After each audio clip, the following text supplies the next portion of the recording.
Welcome to the Wife Stories YouTube channel. New video every day, and don't forget to subscribe. Here we go.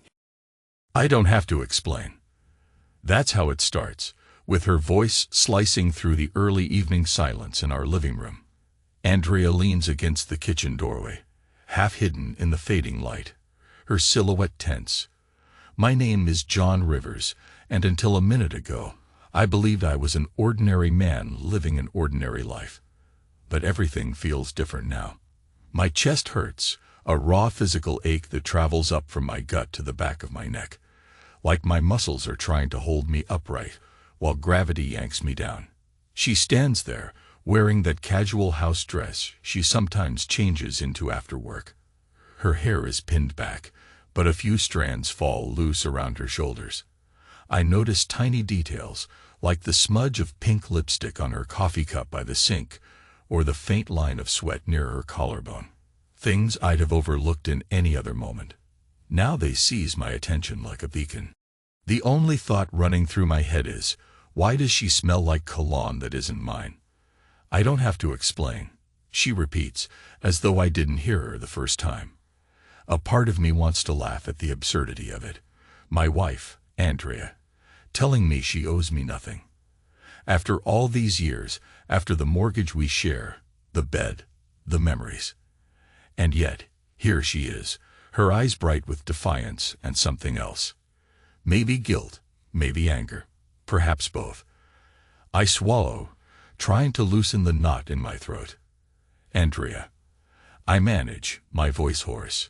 Do you think I haven't noticed you coming home late? She crosses her arms. John, she says quietly. Please don't start. Inside, I feel a jolt of irritation, maybe heartbreak. It's more than heartbreak, though. It's the sense of betrayal twisting itself into a physical pang, like a spike in my chest. I want to ask a million questions, but something in her posture, her stance, the stern set of her jaw, stops me. She's not going to clarify anything. She's told me so. She walks past me to the hallway, flips on the light. For a moment, the bright glare reveals the exhaustion in her eyes. I wonder if she hates me right now or if she's just exhausted by the double life she seems to be living. What do I even know about her schedule lately? The puzzle pieces fall into place. Late nights at work, the phone she clutches more tightly than ever, the unfamiliar cologne clinging to her clothes. I stand there, letting the tension coil in my stomach. A wave of memory hits me. The conversation we had a few months ago about trust, about how we both needed space. I'd never imagined space would turn into this emptiness between us. The ache intensifies, building behind my ribs, the kind of ache that belongs to a man who realizes too late that the woman he loves has changed beyond recognition. I'm going upstairs, she says finally. And you can do whatever you want. Yell, break something. I'm not going to fight with you about it. I'm tired. She slips out of the kitchen, her steps almost silent. I listen as she heads for the master bedroom. Part of me wants to chase after her, demand answers. Another part is terrified of the answers I'd get. I'm not sure I'm strong enough to hear them. And so I just stand there in the kitchen, alone, the overhead light casting cold reflections on the countertops. I don't recall how long I stay like that. 5 minutes. 10. Time warps when you're in pain. Eventually, my legs carry me upstairs in a kind of daze. Our bedroom door is closed. I push it open, and she's turned out the lights, lying on her side of the bed, the glow of her phone illuminating her face. Her back is toward me. She doesn't speak. She just taps away at the screen, each tap a little thunderclap in the hush. I want to ask, who are you texting? But I can't force the words out of my throat. There's a burning in my eyes, and I realize I'm so close to losing it that anything I say might come out as a roar or a sob. I take a slow breath and slip out of the room. My body trembles in a surge of anger I can't fully express. Downstairs again, I pace the living room like a restless ghost. That's when my gaze lands on the pile of mail on the coffee table. Gas bill, jump coupons, a glossy pizza flyer, and stuck between them is a card. the envelope half open. Curiosity is a simple reflex. I reach for it. In the dim light, I see the front is a cheap postcard design. Some roses printed on it. My name is on the address.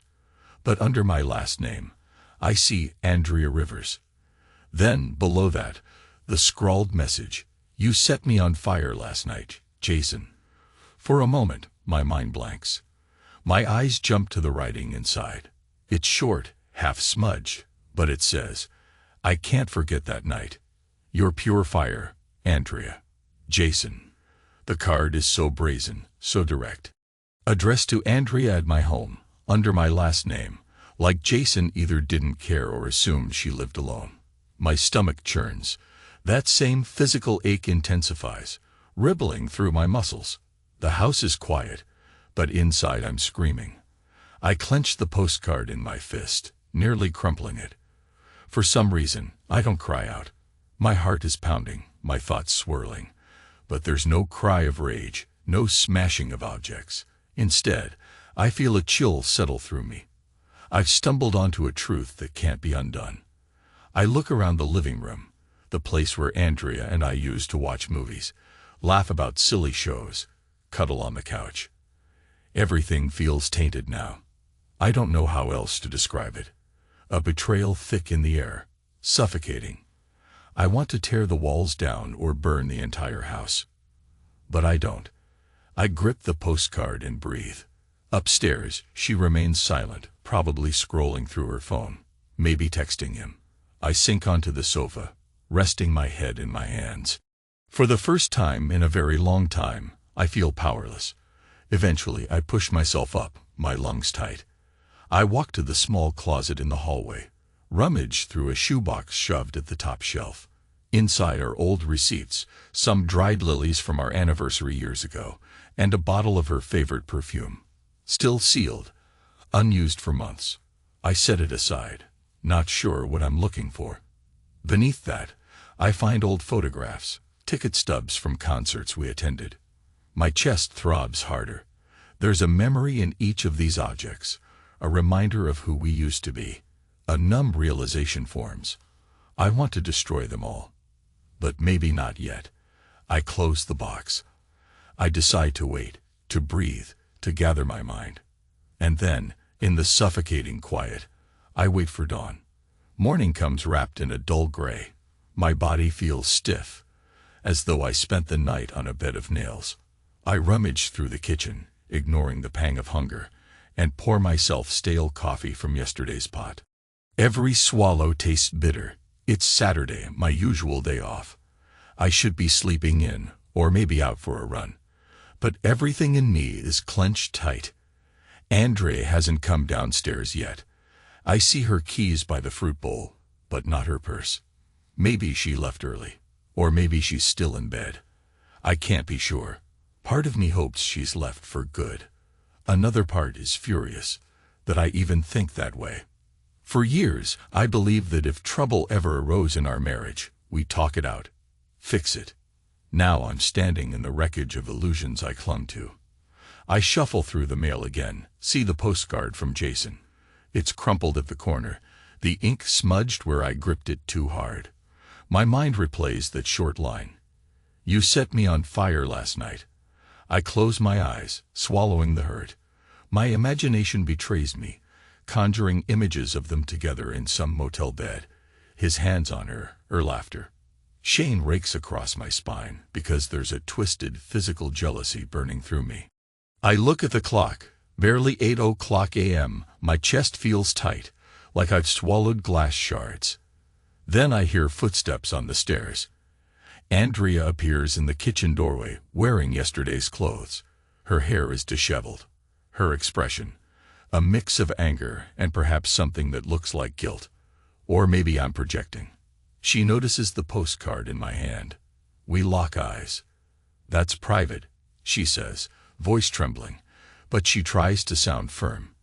"Addressed to you," I reply, my tone cold. "At my house." She doesn't answer. "Andrea," I say softly, the words tasting like poison.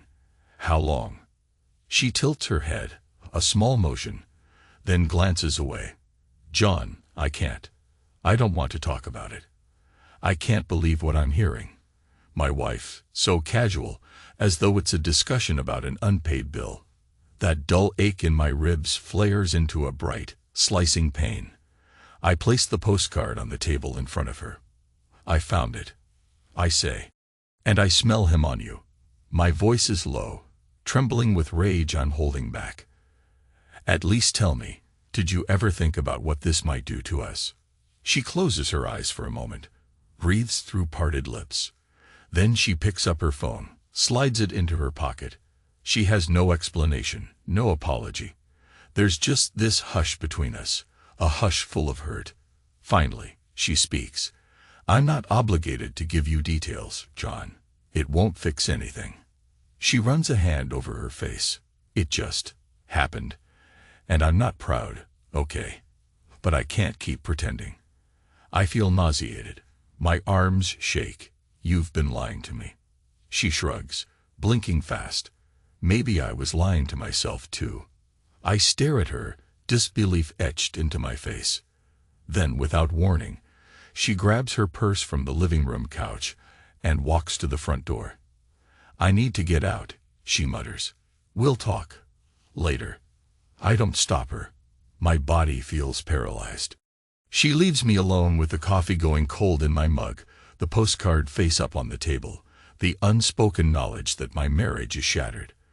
A few seconds after the front door closes, a wave of anger surges. I grab the mug and fling it into the sink. It shatters with a crash, sending shards and coffee across the porcelain. My sides heave, my breath ragged. I clutch the edge of the counter, trying not to throw up. This isn't how I pictured my life.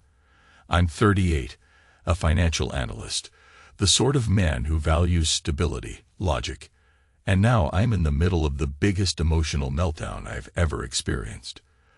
The tension in my shoulders is unbearable, so I press my palm against my left collarbone, massaging. That physical ache lingers. My heart feels like it's rattling in a prison of bone.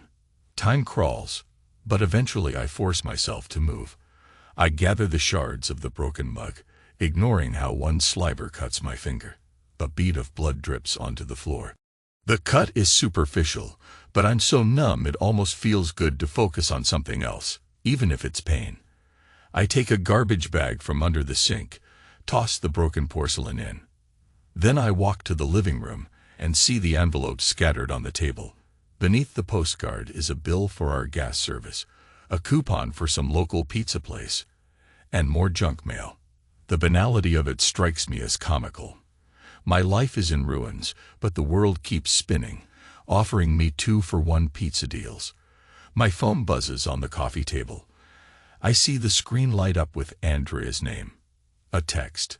My stomach clenches as I reach for it. Part of me hopes it's an apology, a confession of regret. But when I read it, all it says is, "I'll come by later to pick up some clothes." No mention of sorry. Nothing about love. Just a cold statement of intention, like a tenant moving out. I toss the phone aside in disgust. Maybe that's the moment something inside me turns. Suddenly, I want answers. I need to know how deep this goes. If she's that brazen, maybe she's not hiding her phone's passcode carefully enough. I recall the nights she fell asleep with it in her hand. Perhaps I can guess the code, or even use her thumbprint while she's unconscious. The idea sparks a perverse determination in me, a sense of mission that drowns out my heartbreak. I glance out the window at the deserted street. She's gone, so I can't do it now. But if she dares to sleep in this house tonight, if she thinks I'll just forgive and move on, she doesn't know me as well as she thinks. That night, she returns past midnight. I hear the car pull up, the engine cutting off. My chest is tight, but I steel myself. I made no dinner. I left no light on. I've been sitting in the living room, lamps off, the flicker of the fireplace dancing in the grate. In my lap is that shoebox of old memories. I'm not sure why I brought it downstairs. Maybe for a twisted ritual of cleansing. Andrea walks in. She sees me by the fire and halts. Her hair is damp. Possibly it's raining outside, or she's just showered somewhere else. She doesn't say hello. "You're still up?" she asks, voice subdued. I stare into the flames. "Couldn't sleep." She nods, glances around. "I'm just going to grab some stuff," she says, gesturing vaguely toward the stairs. She seems uneasy, as though expecting me to jump up and confront her. When I don't move, she heads for the bedroom. I remain by the fireplace, the flickering glow illuminating the postcards, the dried lilies, the old concert stubs. It's all there, the evidence of a life we've built, or thought we'd built. The footsteps upstairs shuffle, then quiet. After several minutes, she comes down, a small overnight bag in hand. She catches sight of the box in front of me and frowns. "What's that?" She nods toward the items scattered around me. "Memories," I say. My voice sounds foreign to my own ears, as though it belongs to someone else. "It's all the stuff I kept because I believed in us." She doesn't respond. The tension is thick. A hush stretches on. Finally, I pick up the bottle of her perfume from inside the box. I turn it over in my hand, reading the label. "Still sealed." I say softly, "You never used it, though I saved up to buy it for your birthday." She rubs her arm. I forgot about it," she mutters. Another silence. Then she sets down the bag. "John, I'm sorry. I know you didn't deserve this." I glance at her, feeling the anger twist my stomach. Yet there's still love in me, deeper than the fury, and it confuses me. I swallow. Why then? Why do it? She exhales a shaky breath. "I wanted to feel alive," she whispers, eyes glancing at the fireplace. I was in a bad place, I guess. I needed someone. I tighten my grip on the perfume bottle. My body hurts, a raw throbbing, as though every muscle is exhausted. "You needed it enough to destroy us." Tears brim in her eyes, but she holds them back. "I was selfish." I wait for more, for an explanation or an apology that might matter. But nothing. Just that. She picks up the bag and heads for the door. In passing, she catches sight of a photograph from our anniversary trip, us standing by a lake, arms around each other. She lingers a second. Then she leaves. I sit there, the perfume bottle still in my hand. The sound of her car engine fades into the distance. My breath turns ragged. I unscrew the cap of the perfume. Sweet floral notes fill my nostrils, stirring memories of when we first met. How she smelled when we danced at our wedding. Anger surges anew. I slam the cap back on, toss the bottle aside. My chest is on fire from the inside out. Later that night, or rather in the early hours of morning, I find her phone. She left her old phone at the bottom of a drawer in the bedroom. I suspect she upgraded recently, and might still have the old passcode in place. The device has some battery left.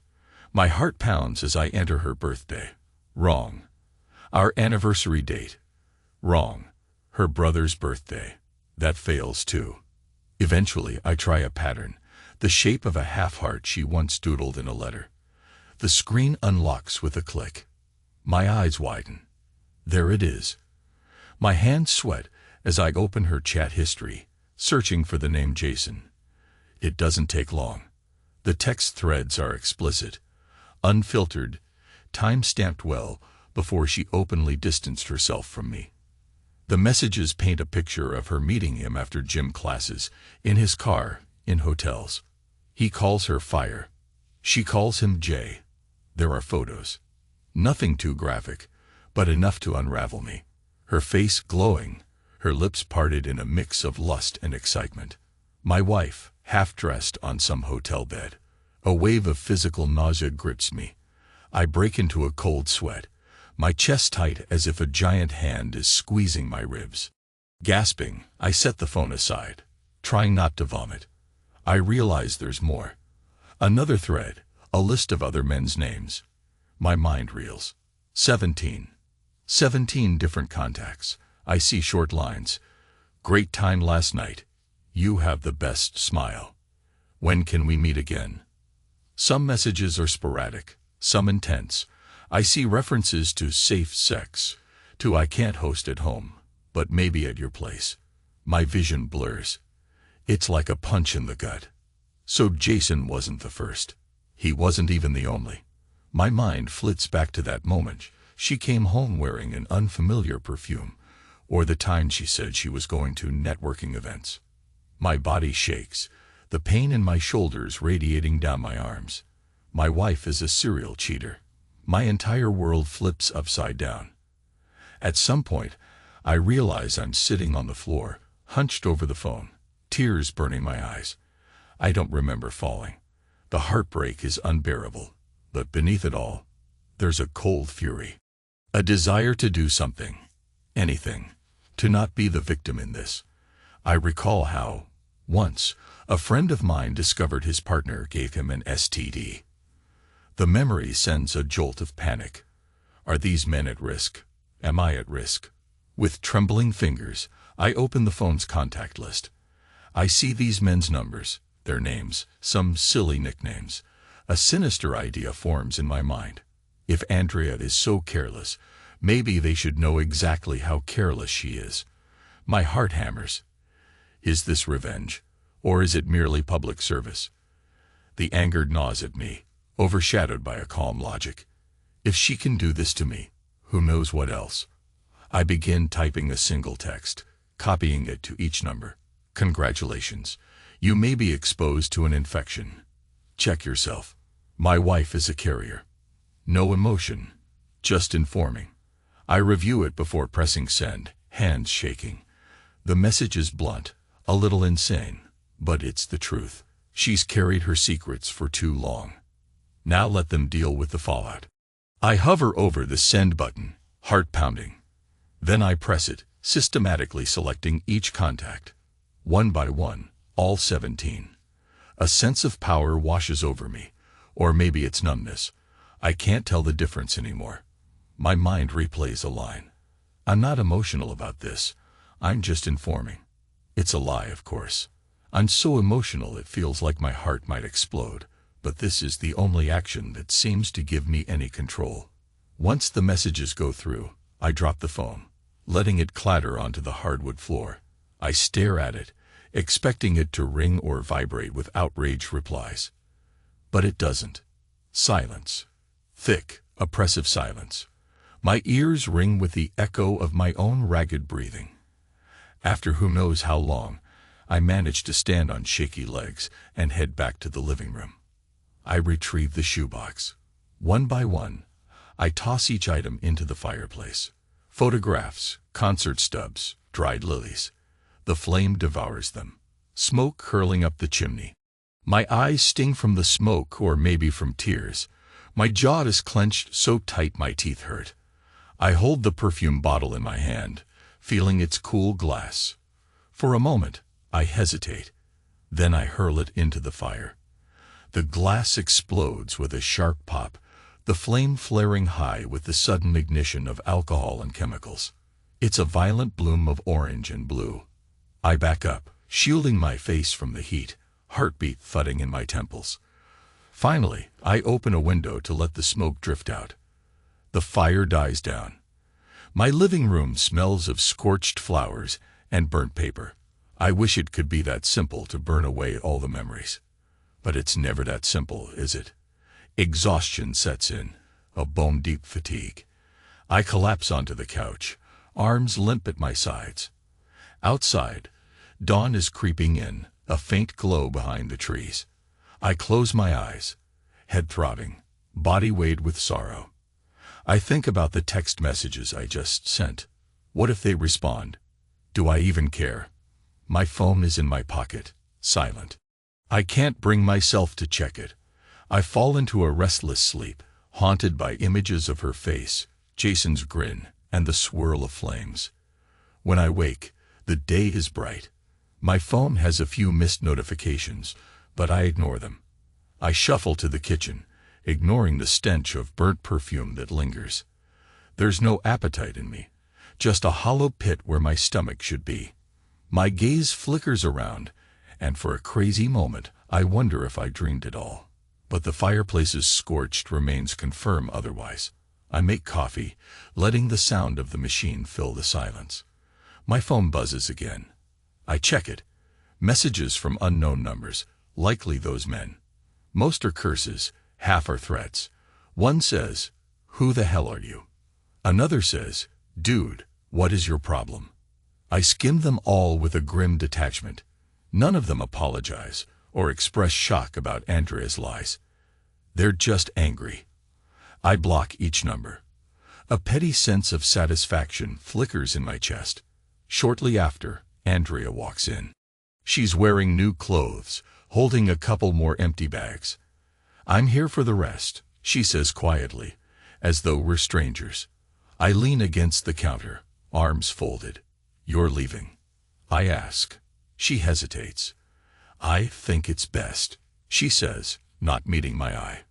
"We can talk about the house, finances, everything else, but I need space." I lift my coffee mug, take a slow sip, letting her words land. My body tenses, but I keep my voice level. "Space," I echo. "Sure, take whatever you need." She glances at the fireplace. The charred remains of photos catch her eye, but she doesn't comment. She just nods, shoulders slumping. I watch her ascend the stairs. In the hush, I can hear her rummaging around, the soft rustle of plastic bags. This is the end, I realize, or something close to it. When she comes down, her eyes flick to me, and there's a moment of silent standoff. We're two strangers who once shared a life. She starts for the door. Then she hesitates. "I know you hate me now," she whispers. "I didn't plan any of this." I respond with a stiff shrug. "You brought it on yourself." Her lips tighten. "I did," she agrees softly. "But I never meant to hurt you." I can't help the bitter laugh that escapes.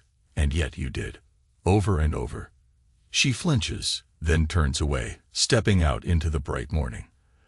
The door closes behind her with a quiet click, so gentle it feels like a final insult. Our marriage ends not with a slammed door, but with a hush. I'm not sure how many hours pass. Maybe it's days. The routine becomes a blur. I work from home because I can't bring myself to show up at the office. I pretend everything is fine during conference calls. I respond to emails about budgets, spreadsheets, quarterly projections. Then, at night, I sit in the emptiness of our living room, staring at the blackened logs in the fireplace. The only thing that changes is the hollow ache in my chest. It spreads, creeping up my neck, down my arms, making me feel heavy, slow. During those empty hours, memories bombard me. The day we got married, her face radiant as she walked down the aisle. The way we laughed that night at the hotel, because everything felt so new and thrilling. Then the images twist, replaced by the postcard from Jason, the phone messages from countless men. I slam my fist on the coffee table, the wood bruising my knuckles. Pain flares again. It's a relief to feel something real in my body. A few days later, while rummaging in the kitchen drawers for a stray pen, I discover an envelope stuffed with some of Andrea's old medical bills. It reminds me of the texts I sent about infection. My mind wonders if there was more behind her duplicity, some risk she carried. I feel an odd flicker of remorse. Should I have done that? Text all those men? The thought passes quickly, overshadowed by the memory of her blatant betrayal. I tell myself I'm done with it, done with her. But each night, I'm assaulted by dreams of her smile, her touch. In the dreams, we're happy. We're traveling, or joking, or dancing. Then I wake to the stark reality that she's gone, and the bed is cold. My back seizes, and I groan in frustration, the physical pain layered on top of heartbreak. Finally, I decide I can't live with all her things here. The couch in the living room, the shelves full of decorative items she picked, the dresser. Even the sheets on our bed carry her scent. I call a mover and arrange for a storage unit. Pack up the furniture, I say. I don't care if it's brand new. Just get it out.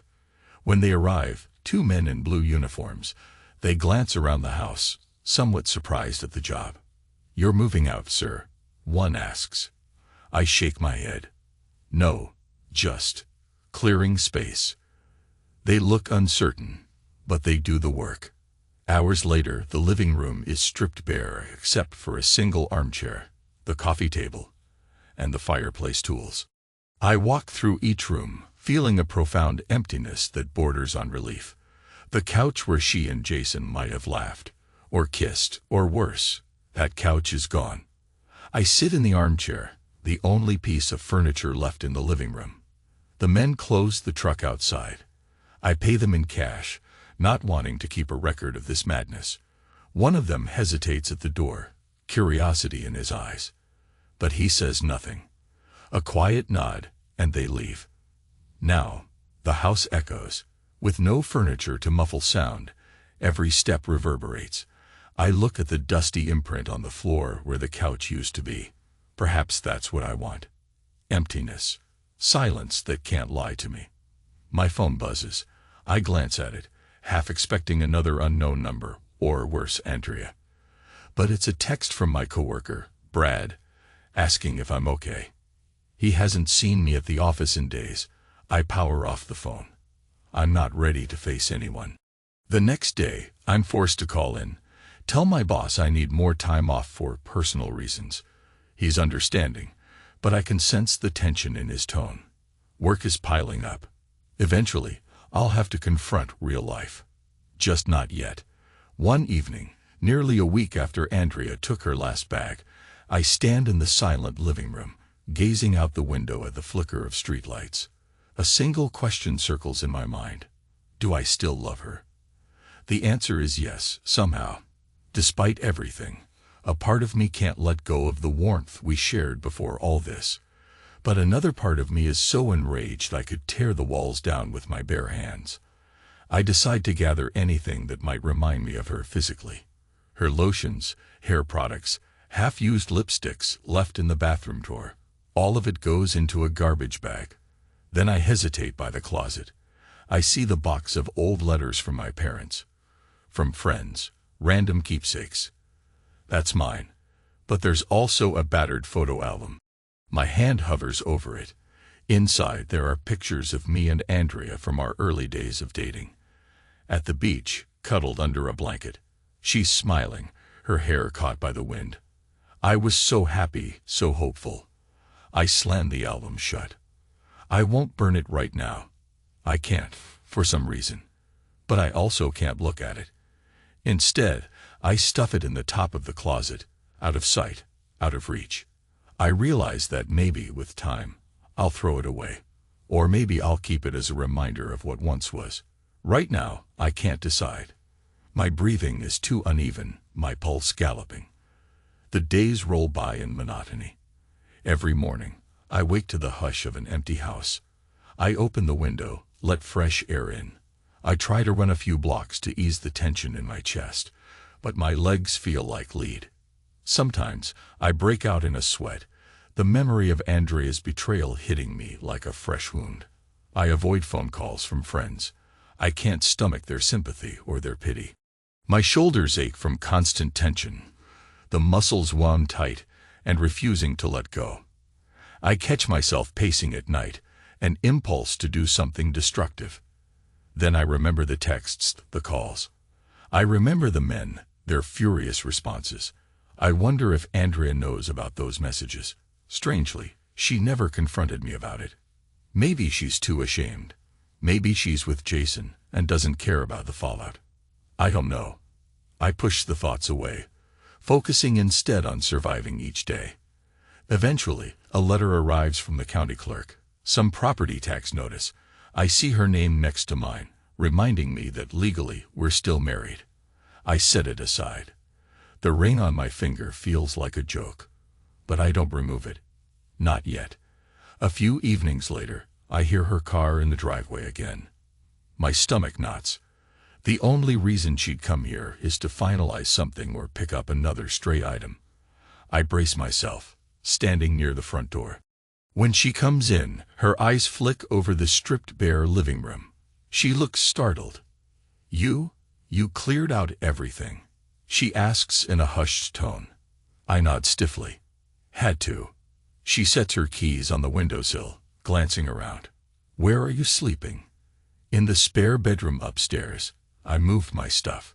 She licks her lips, uncertain. Right. Well, I just needed my laptop charger.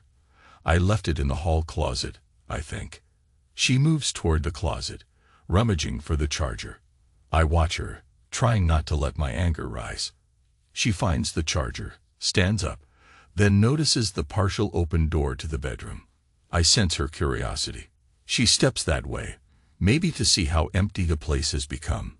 I follow her up, staying a step behind. She glances into our old bedroom.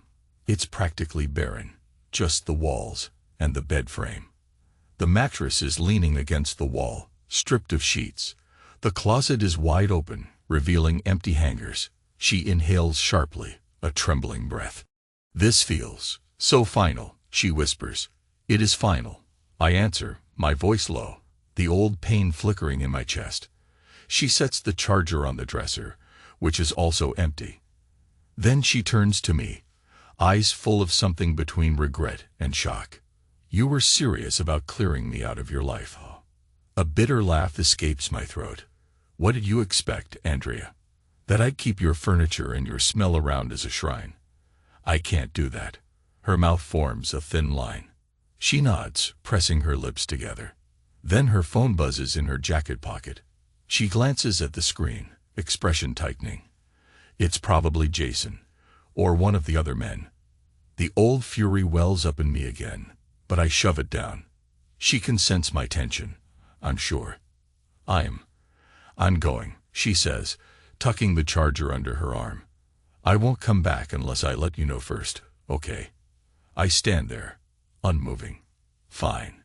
She hesitates, her eyes traveling over my face. I know you. I know you're hurting. I keep my silence. The only sound is the faint drip from the bathroom faucet behind us. She steps closer, as if to reach out and touch me. A part of me almost wants that contact, but she stops herself. Take care, she says, then she's gone. A minute later, her car pulls away. The house sinks back into quiet. I head downstairs, feeling as though I've been through a tornado. In the middle of the living room, I stand with hands on my hips, breathing heavily. My phone pings, an email this time. Work again. My boss, wanting an update. I type a quick, mechanical reply. Then I shut my phone off and decide to force myself outside for a walk, if only to remember what fresh air feels like. It's late autumn. The trees half bare, leaves scattered on the pavement. I walk down the street slowly, each step jarring the dull ache in my back. Some neighbors wave. I return a stiff nod, hoping they can't see the ward inside me. A black SUV with tinted windows drives past, the bass thumping. Kids' laughter echoes from a yard. The world, oblivious to my turmoil, moves on. I circle back after half an hour, my breath fogging in the cool air. Standing on my front porch, I notice a small scrap of paper tucked under the welcome mat. I bend down, pick it up. It's a note in Andrea's handwriting. I do still care. But I can't do this. My throat tightens with fury and heartbreak. I crumple it, tossing it aside. Enough. I step inside, lock the door, ignoring the darkness pressing in. I flick on a lamp and sink into the armchair. For a long time, I stare at the blank wall where our TV once hung. Eventually, I realize I'm muttering to myself, half out loud. Time doesn't heal. It only erases. The words tumble out. Maybe I heard them somewhere before. Maybe I invented them. But it feels true. The old pain will never fully vanish. But day by day, it'll become some distant memory, like everything else. I let out a harsh sigh, pinching the bridge of my nose. A few days later, I scroll online for divorce forms, half-heartedly. In my mind, the entire concept of divorce paperwork feels bureaucratic and cold. But what else is there? The only communication I have from Andrea these days is the note under my doormat, which I tore up, and the occasional text about logistics. She hasn't asked for forgiveness, hasn't offered a real explanation. Maybe she's left that part of her life behind. Maybe she's free to do as she pleases with Jason or whoever else, and I'm stuck cleaning up the wreckage. I think about how I used to be a stable, logical man. Now I'm so consumed by heartbreak and anger, I hardly recognize myself. My shoulders still throb, the pain nestling between my shoulder blades. My nights are plagued with insomnia. I see a reflection in the bathroom mirror, my face gaunt, eyes hollow. I look older. One afternoon, out of nowhere, Jason calls me. My heart leaps when I see the unknown number, then sinks. I answer, more out of shock than curiosity. His voice is low, edgy. Man, I need to talk. I grip the phone. What the hell do you want? He exhales. Look, I got your text. The one about being infected. You're scaring the crap out of me. Is Andrea sick? Is that real, or are you messing with me? I realize my grip is so tight on the phone my knuckles whiten. Maybe it's real. Maybe it's a heads up. If you're worried, go get tested. He curses under his breath. I didn't know she was married. Okay. She didn't wear a ring around me. A pause. Well, maybe I guessed, but I roll my eyes. Spare me. My voice seethes. You think I care about your regrets. You messed with another man's wife. That's all I need to know. He tries to reply, but I hang up. My hand shakes, adrenaline surging. The phone buzzes again. I refuse to answer. Then it stops. Silence returns, pressing on me like a heavy weight. A part of me hates him, but another part pities him. He's just a symptom. Andrea chose this path. If it hadn't been Jason, it would have been someone else. And in fact, it was multiple someone else's. The knowledge lingers like a bitter taste in my mouth. Weeks slip by. I stop measuring time in days, more in increments of how often she tries to contact me for practical reasons. A question about car insurance, a text about the bank account. She's oddly calm, as if she's accepted that we're done. Once, she briefly mentions wanting to talk about dividing up the house. I can't bear the conversation, so I ignore it. I bury myself in work again, picking up extra tasks to fill the void. One morning, I notice a missed call from my mother. She lives out of state, and I haven't told her anything yet. I'm not ready to face her questions or her sympathy. After that, I set my phone to Do Not Disturb, communicating with the world only through email. My coworkers express concern, but I assure them I'm fine, just busy. It's a lie so obvious it almost hurts to write it. But no one pushes too hard. At night, sometimes, I wander from room to room. The silence is absolute. I could turn on music or the TV, but I crave the hush. I realize the hush doesn't lie. It just is. Lying in bed, I think about how Andrea once said she dreaded silence, that it reminded her of loneliness. Now, ironically, I find a grim comfort in it. Then, one chilly afternoon, something cracks inside me.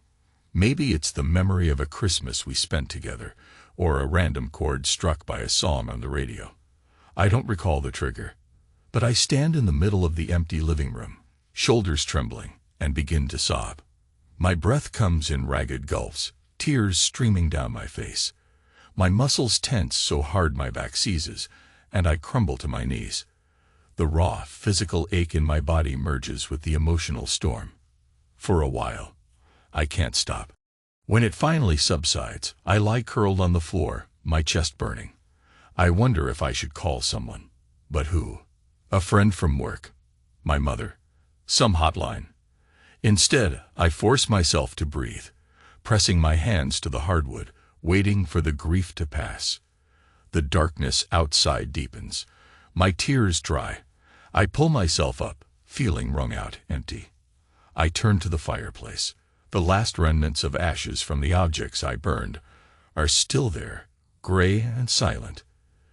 The urge to burn the entire house flickers in my mind, but it's just a passing fantasy. Instead, I decide to open the windows, letting cold air flood in, as if it can cleanse the stale sorrow. My breath fogs, and I stand there, letting the chill numb me. Eventually, Andrea shows up again, unannounced. This time, her eyes are swollen, like she's been crying. She lingers in the doorway. I stare at her with a mix of dread and longing. It's the first time I've seen her look truly vulnerable since this nightmare began. "John," she says softly, "can I come in?" I nod, stepping aside. She walks in, rubbing her hands together for warmth. I close the door. We stand in the bare living room, footsteps echoing. She looks around, frowning slightly at the emptiness. "It's cold in here," she commences. I shrug. "I like it cold now." She hesitates. "I wanted to ask if we can talk about finances, about the house. But," she sighs, "maybe we should just talk, period." I cross my arms. "Talk about what?" "About us. Or about me taking responsibility. Something." I bite the inside of my cheek. A swirl of emotion tangles in me. Anger, sorrow, a faint flicker of the love that once bound us. What is there left to say? I murmur. "You lied. You cheated. Many times. We both know that. It's over." She lowers her gaze. "I know. But I also know you're hurting."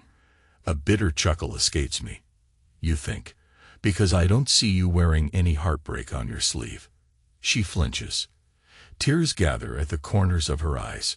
"You don't know what I feel," she says quietly. "I'm not proud of any of it. I messed up. I keep messing up." "Why, Andrea?" My voice trembles. "Why so many men?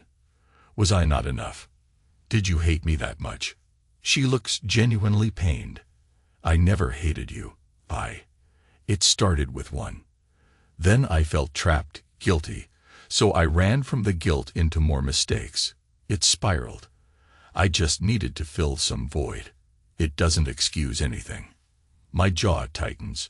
I force myself to breathe, a rush of fury pushing against my chest. "You never gave me a chance," I say, voice cracking. "You could have talked to me." She rubs her temples. "I know. I'm sorry.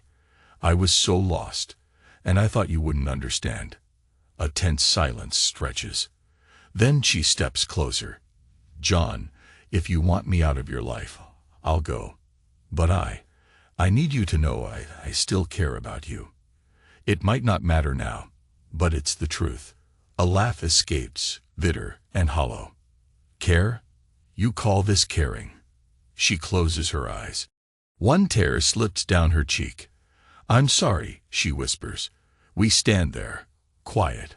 I feel my pulse pounding in my temples. My shoulders ache again, the tension radiating through my arms. I realize a part of me wants to hold her, to feel her warmth, to bury my face in her hair. Another part wants to scream. The conflict tears at me. Time stretches, then I turn away. "Just go," I say softly. "I can't. Not right now." She breathes a shaky sigh. "Okay," she says, backing toward the door. "We'll handle the rest through emails, if that's easier." I nod, not looking at her. I hear the door open and close. And like that, she's gone again. The hush returns, sharper than ever. The next day, I find myself rummaging for the album I shoved in the closet. I flip through the pictures, seeing the progression of our relationship, from bright-eyed newlyweds to the cautious pair we became. There's a shot of us hugging at a family BBQ. She's wearing the watch I bought her for her birthday. I look at my own face in the photo. Happy, proud, clueless about the future heartbreak. I close the album, pressing it against my chest. Tears threaten again, but I keep them at bay. Then I place the album on the top shelf and walk away. Enough. There's no going back. I decide to contact a lawyer, a small local firm. I schedule an appointment, gather the paperwork. The conversation is formal, businesslike. They mention waiting periods, dividing assets. My head swims with terminology I never wanted to learn. But if it brings closure, so be it. The lawyer eyes me sympathetically, but I keep my demeanor stone-faced. I can't afford to break down here. When the day of finalizing documents draws near, I feel an odd calm. I sign papers, my hand steady. She signs too, though we do it separately. It's not official yet, but the process is in motion. We share one last phone call about how to handle the bank account and the mortgage. Her tone is subdued. I'll move out my name. Don't worry, she says. I won't contest anything. I exhale, a mixture of relief and sorrow. All right. I guessed. Goodbye, she offers softly. For what it's worth, I wish I could undo. I cut her off, not wanting to hear it. Take care, I say and end the call. My chest constricts, but I push the feeling away. She's no longer my problem. Or so I tell myself. The day after that call, a moving truck arrives for the last of Andrea's belongings, some boxes from the basement. I watch them go, each sealed box a reminder of pieces of her life. When they're done, the house is emptier than ever. The echo in the living room is magnified 100-fold. I stand in the center, arms hanging at my sides. My heart is pounding, as though expecting a final blow. But none comes. That evening, with all her things gone, I gather some old t-shirts of hers, a few stray items she left behind. A hair tie, a notebook with half-finished journaling. I throw them in the fireplace, one by one. They catch flame. The notebook crackles, pages curling, words vanishing in plumes of gray smoke. I watch it all burn, the heat licking at my face. The physical ache in my body is still there, but it's dulled somehow, as if purging these last objects allows me to breathe a fraction more easily. My mind replays her final words. I'm sorry. I close my eyes, letting the flames dance across my vision. Maybe time won't heal me, but it'll erase these details, bit by bit. My rage, my heartbreak. Eventually they'll become faint scars. I lean back, listening to the crackle until it dies down to embers. I realize I'm alone now. Truly alone, in a life I barely recognize. For a moment, the emptiness of it all crushes me. Then, a ragged breath later, I sense a quiet, defiant relief. The silence no longer feels like an enemy. It feels honest. It won't lie to me. It won't cheat, betray, or keep secrets. It just is. I close the window, shutting out the night breeze. My footsteps echo on the barren floor as I walk upstairs. Every step is a reminder. She doesn't live here anymore. Not in this house. Not in my mind. I stop by the bedroom, glance in. The bed is gone. The closet empty. I smell only dust. She's gone. The void she left is massive. Yet somehow, that vast space also holds a strange possibility. Maybe I can fill it with something better, someday.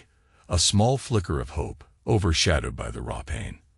I press a hand to my chest, feeling the dull throb of my heartbeat. I still love her. I know that. But I love a version of her that doesn't exist anymore. The real Andrea is out there, chasing something else. Maybe she's with Jason, or maybe she's found a new name in her phone. I can't keep up with her chaos. And I don't want to. She's free. I'm free. As I turn off the hallway light and the darkness envelopes me, I mutter to the silence. Thank you. A bizarre statement, but it feels right. Silence never betrayed me. It just gave me back my own heartbeat, my own breath. Downstairs, I flick the light switch off. Moonlight filters in through the windows, casting pale squares on the bare walls. My phone lies on the armchair, silent. No texts, no calls. I walk over and pick it up, noticing my reflection in the black screen. I barely recognize the haunted expression in my eyes, but I see a faint determination there too.